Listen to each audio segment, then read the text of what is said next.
Saturday nights are alright for fighting, and tonight we got 6 fights on the B show of Collision. Welcome back, guys, to Fog Wrestling here for your Collision review for the 11th of January 2025. We're 11 days into January, make that, 12 days now, and yeah, wrestling, it's not really impressed me to start the new year. New year, new us for the wrestling. Hopefully some new optimism going forward, but really, are we seeing anything great? Is it a great new era in the world of professional wrestling? The answer to that is sadly no. But here, I can't sit and say it was the worst Collision I've ever seen, but at the same time, I don't really have too much positive to say about it either. So, let's just get straight into it. We start with Big Bill versus Adam Copeland, aka Edge, aka, as he's called now, Cope. Just a 4-letter word. I guess if you don't like it, you've just got to cope with it. So, not too sure of this name change. I don't know if it's digging it or not. I don't know. I know him as Edge. I get it, he can't be Edge in AEW. But he just spent like a year and a half or whatnot trying to get the name Adam Copeland over. And then I know it's not a big deal, but it's like, what was the point? Is changing his name to Cope, is that going to do anything? Is that going to take Adam Copeland to the next level? Is that going to bring in numbers? Is that going to get him a title push? It's like, maybe they just think here, Edge was a 4-letter word, Cope's a 4-letter word. It's maybe easier to say Cope than it is to say Adam Copeland. Maybe they think Cope just comes off the tongue a little bit better, but yeah, the name change, I don't know. I don't really think it was necessary, but it is what it is. Yeah, match was decent. Big Bill was tossing Cope around, hit the big boot. Cope then counters. Big Bill hits his head off the exposed turnbuckle. We get a power bomb from Cope. Cope hits a spear. Big Bill kicks out. Adam Copeland. Cope cannot believe it. He hits another spear, puts Big Bill in a choke. And he hits him with some elbows. And Big Bill gets choked out here. So Cope wins. It was an okay match. After that, we got Jericho and Brian Keith. Jericho was doing commentary. They got in the ring. They attacked Cope. But then FTR came out to make the save. Very predictable. And hold on here, actually. There was one thing about this show that really pissed me off, and we're going to get to it. Marina Shafir. You know me. You don't know me. Well, I do know her, and I tell you what, it sucked. I am sick to death of women in fucking wrestling standing in front of a man, and the man is just fucking standing there like an absolute retard, not able to do anything. He cannot defend himself. He cannot push the woman out of the way. He cannot do anything physical to the woman.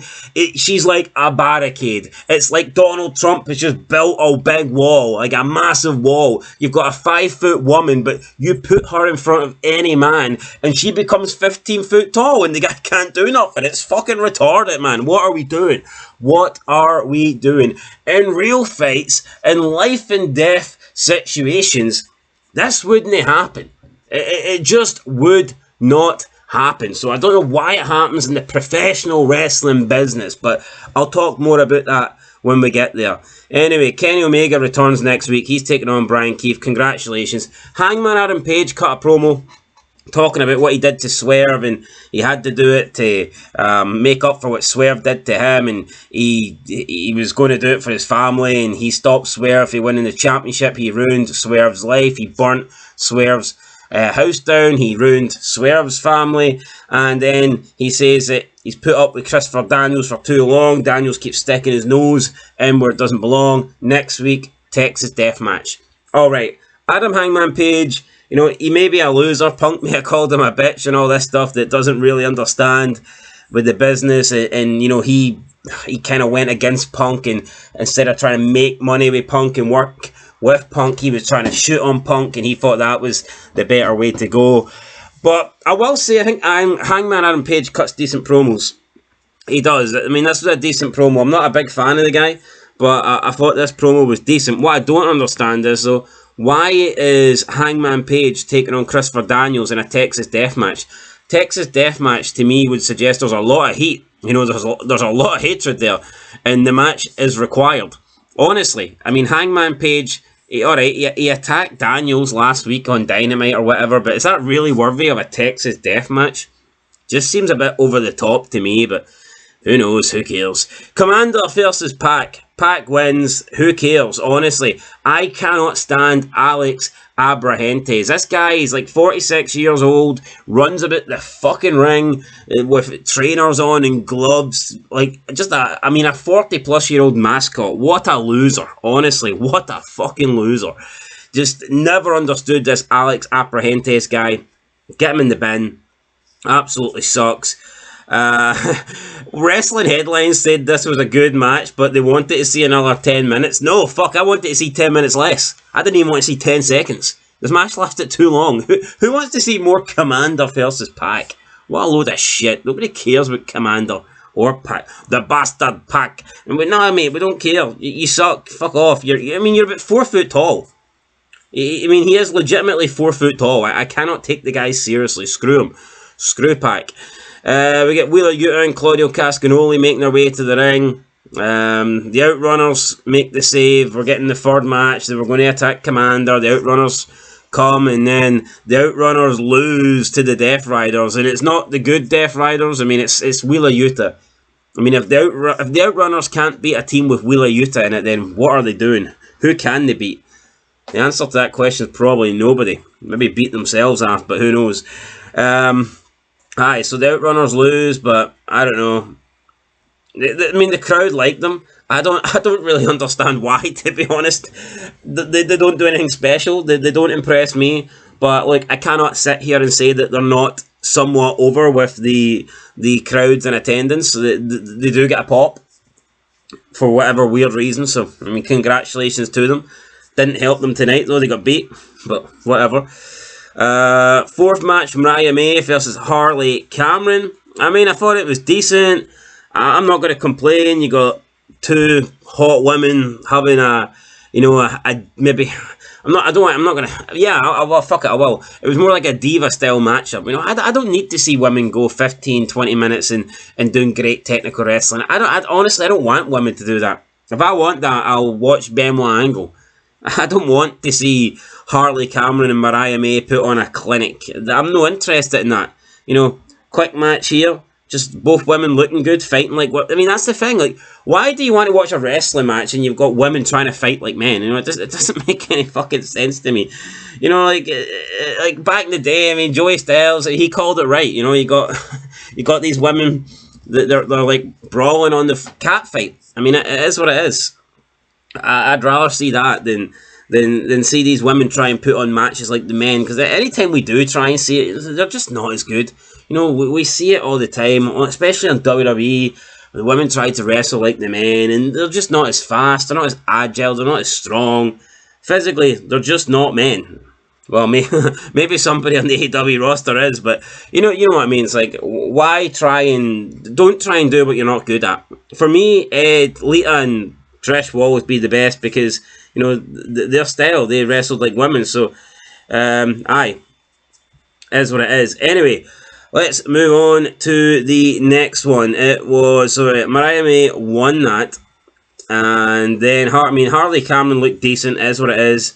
Christopher Daniels then cut a promo. He talked about his accolades and basically, you know, how dare Hangman Adam Page run him down. He's sick and tired of being disrespected. He accepts Adam Page's challenge. It's going to be a Texas death match next week. Congratulations. We then got Brody King with Julia Hart defeating Trevor Blackwell. Just a squash match. Honestly, they hyped up Julia Hart. They did that promo package for her. They did the vignettes, and since then, what has she done? Done absolutely nothing. Stood next to this big bastard here, Brody King, the cop killer. Garbage. I mean, Julia Hart, she's attractive, you know, she's hot. She should be getting pushed. She was the TBS champion before she got injured. Get her away from Brody fucking King. Honestly, man. Julia Hart, just fucking look at her, man. You know, she could be this blonde bombshell. You don't need to dress her up as some sort of evil House of Black goth character. I mean, there must be something better you could do with Julia Hart, man. I don't know. Put on a bra and panties match with Mariah May and Harley Cameron. That's it. Triple threat. Tony Khan, do it. Add in Marina Shirakiwa. And that's money, Tony. You're literally printing money there. I mean, it's not rocket science. Just fucking do it. Do it. I mean, fucking do it. Anyway, let's move on here. There's no point crying for it. We're not going to get it. After the match, Lexi was with Brody King and Julia Hart. King says it's a real confusing time, but here's Cope. Cope says he respects King, Hart and Buddy. Cope wanted them to be a group, but it's time for Brody to take the reins and run. So, I mean, again, it just looks like that Malachi Black's gone. That's what I get from this. And you've got all these people. Well, Ospreay, Cope, they're putting over all the members. I think it's pretty evident that Malachi Black will be signing with WWE sooner rather than later. TNT Championship match. Daniel Garcia versus Katsuhiro Shitabata. Yeah, who cares? Just no. Just no. Daniel Garcia wins. Really boring match. Just did not care for it. Still the AEW TNT champion. Wrestle Headlines said 4.5 star match. Or wait, sorry, 3.5 star match. Wrestling. Just a heck of a wrestling match here between two pure wrestlers. I mean, that is garbage though, you know. Just that's all they've got. I'm a wrestler. You're a wrestler. What else can you do? You know, where's the superstars? Where's the sports entertainers? I mean, and you can't even take these guys seriously. I mean, Kurt Angle looks like a wrestler. Benoit looks like a wrestler. Brock Lesnar looks like a wrestler. Danny Garcia, man, he looks like a child. He does. He's not a fucking wrestler. I don't care if the guy can technical. Nobody... Angle, Benoit, Brock, Benjamin, Lashley, you know, these guys that are amateur wrestlers, or maybe not Benoit, but, you know, let's not pretend that Benoit probably couldn't have done amateur wrestling. He probably could have, you know, trained for the Olympics. I'm sure he could have based on his style in the ring, but, I mean, those guys could fucking beat you up. Those guys could kill you. Those guys could grab you in a chokehold, man, and make you cry like a bitch. Danny Garcia's not doing nothing. Danny Garcia is not doing nothing to you. I mean, I don't know, he might thrust his crotch in your face and that might make you cry if you're not into that, but, I mean, what else is Danny Garcia going to do to you? Absolutely hee-haw. Match number 7, main event then, it was Dax Harwood versus Chris Jericho. Chris Jericho, look, I love the guy. He's one of my favourites of all time. I'm not going to pretend that he isn't.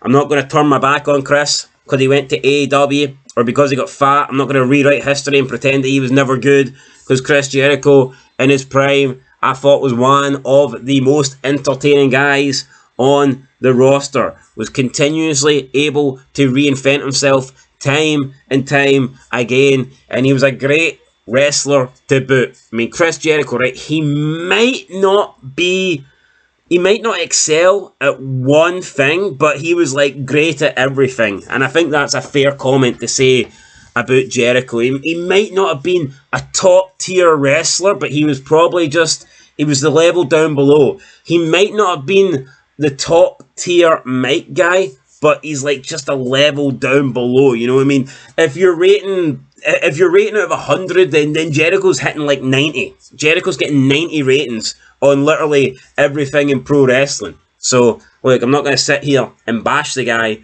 but God, he looks bad. I mean, he does. He does. I think it's time to go. I'm sorry, Chris. Maybe you should transition into, not into a woman, please don't. Maybe you should transition into like a backstage role or a trainer role. I've seen Jericho do movies. I know that he did that clown movie. He's also in an upcoming wrestling movie called Dark Match, which is a horror film. So, I mean, that might be good. But watching Jericho in the ring now is a bit like a horror film, to be honest. He beats Dax Harwood with the Judas Effect. Then we get all the run-ins. The Death Riders are here. They're beating everybody up. Powerhouse Hobbs runs out. Moxley hits him with a chair. Powerhouse Hobbs doesn't even feel it. He then just throws Cesaro about like a rag doll. Moxley leaves the ring. Hobbs leaves the ring to go after Moxley. Moxley jumps over the barricade. Hobbs is about to jump over the barricade, and Marina Shafir just steps in front of Hobbs, and Hobbs is frozen like a statue. Oh no, there's a woman in front of me. I can't do nothing. I can't ask her to move.